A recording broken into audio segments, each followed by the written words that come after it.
What's up, everyone? Just got done washing the car here. Pulled it into the garage because I'm going to try and tackle a few rock chips with the buffer today. Mainly the most common spot I've noticed on this car, besides maybe the front bumper, is this area right here. Probably can't see a whole lot of it, but this side pretty much gets pelted with rocks from the front tires. It's not a bad thing because this whole piece is generally replaceable. It's this whole rocker panel that goes from here down all the way to the front. So you could, if it gets bad enough, either take it in, have a body shop paint it, or get a new one. I'm not sure if they come painted from Chevy or not, most likely not. But as you can maybe see right here, this area gets rock chipped pretty well because it catches right underneath the door there. Door's pretty good, even behind the fender is pretty good, but for whatever reason they all catch right here. So I'm going to try and compound and polish some of these out.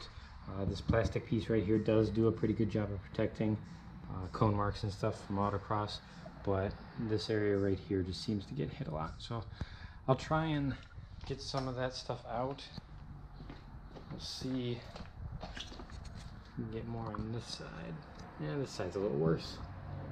I did have splash guards on the front of this car from ZL1 add-ons. I did take them off because they were a little bit too big. They stuck out a little too far for autocross and they were hitting some cones.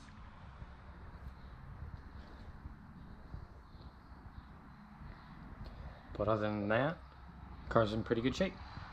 So let's see what we can do. I'll be using 303 compound and polish on this.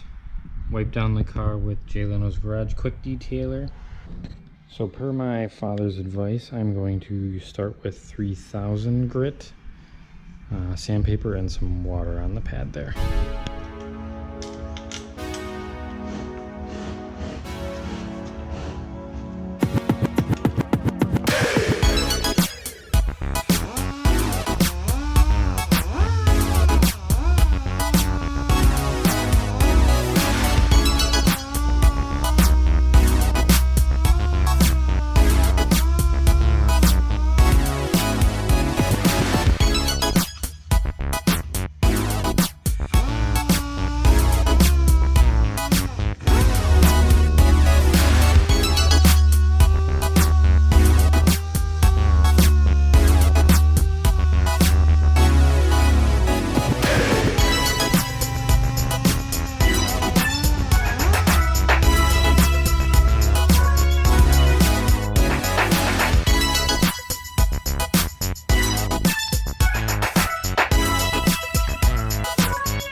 So the verdict I would come up with is that it definitely feels better. There's less edges to it, but there's still some spots there that are just too deep, and you probably have to repaint. But it definitely looks better, feels better, and we'll see how long that lasts.